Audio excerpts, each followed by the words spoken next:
Good afternoon, everyone. I am Raphael, Toledo, a doctoral student at University College London, and I'm going to present you a work by George Danesis, Jan Goldberg, and myself, Lower Cost Epsilon-Private Information Retrieval. So, as you may know, private information retrieval, or PIR, is actually a subject which has been quite thoroughly studied, but it still suffers from scalability and cost issues. So we worked on it for a very precise context that I'm going to tell you just now. So there is a project called Certificate Transparency, which tries to fix a structural flaw of TLS certificates. In order to fix TLS certificates, mistakenly published certificates or compromised ones, all the TLS certificates must be published on the public ledger. So actually this is really good, it's a fix, but it's also a privacy breach. If I want to go on any website to look at cats, for instance, I will have to contact the ledger, as you can see on the right, and ask on the log if there is a certificate corresponding to this website. An adversary looking at my communications or owning the log will be able to see what website I intend to access. So of course, for cats, it's not really important, but it can be really sensitive information. As you can see, in middle 2014, about 5 million certificates were published. So we are talking about another scale for PIR. Actually, there is another project which began quite recently called Let's Encrypt, which tries to help people creating and managing certificates. Since 2015, about 4 million certificates were published, and as you can see, the growth is exponential. So what does it mean?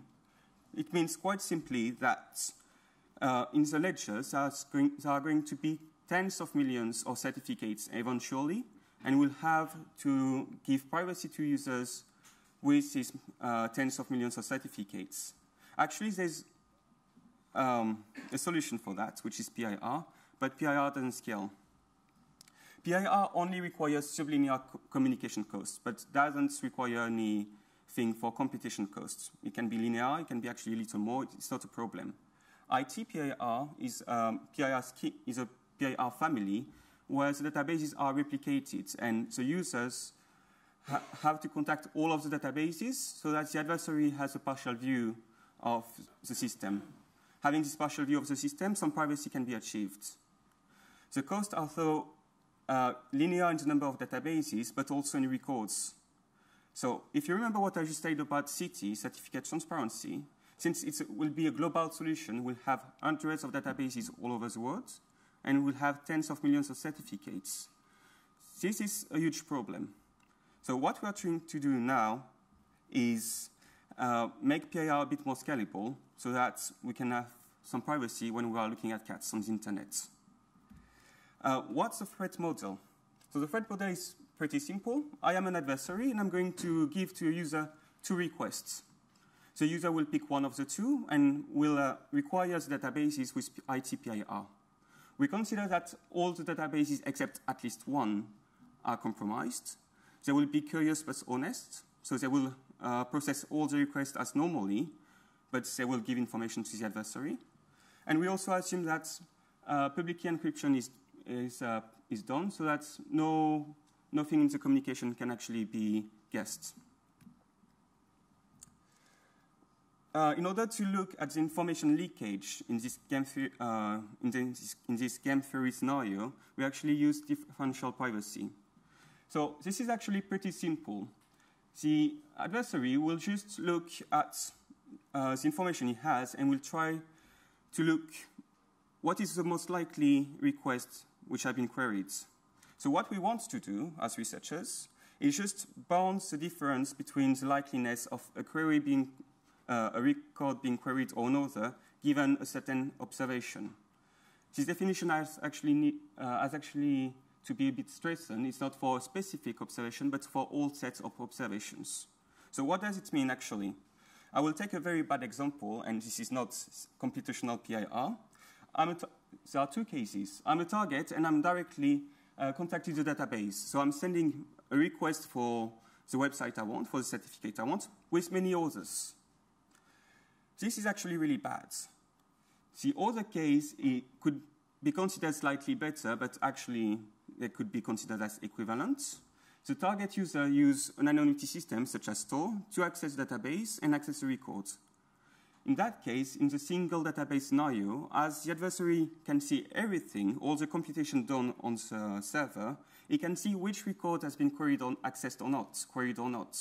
So he will be able to say, you have queried a record among those ones, and the privacy you have is consequently null. What we try to do is actually do IT-PIR, so we consider several databases. And what we can show is just using several databases, with the assumption that at least one is clear, is innocent, we can achieve some privacy. However, as you can see in the table, the privacy we have is really bad. So if I want a good privacy, we can say that we want epsilon lower than 0.01, and the adversary has a certain number of databases, 10%, 50%, 90%, or all but one. We can see that actually the user will have to query nearly all of the database, all the records, to achieve good privacy. This is not good. So what we have looked at is actually another variant of traditional core PIR, which is quite simple. We represent the records and the databases in a matrix.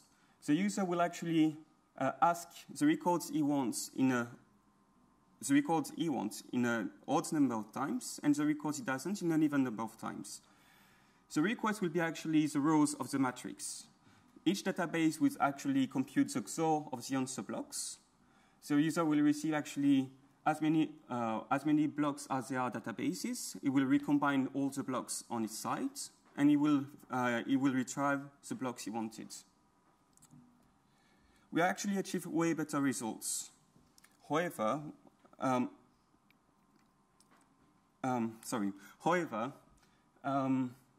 here the number you see is not the percentage of records that the user access. It's the percentage of records the user access per database. If you want perfect privacy, this percentage must be 50%.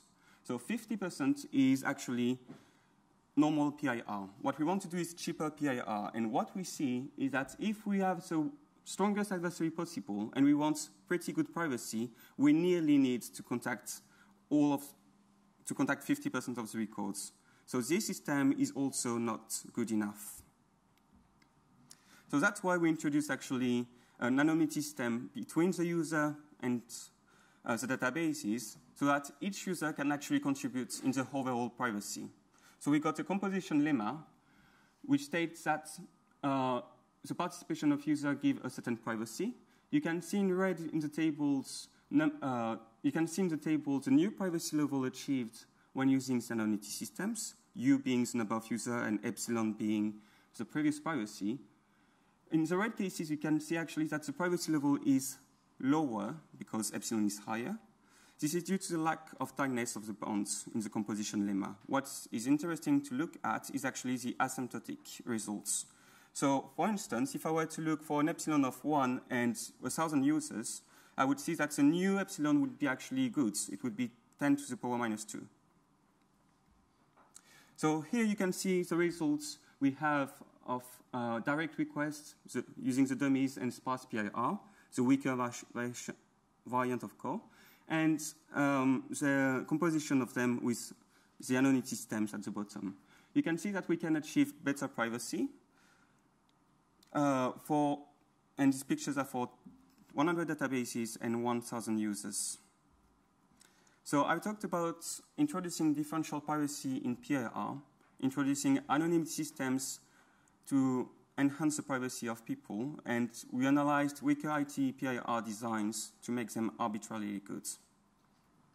So thanks a lot, and if you have questions, please feel free.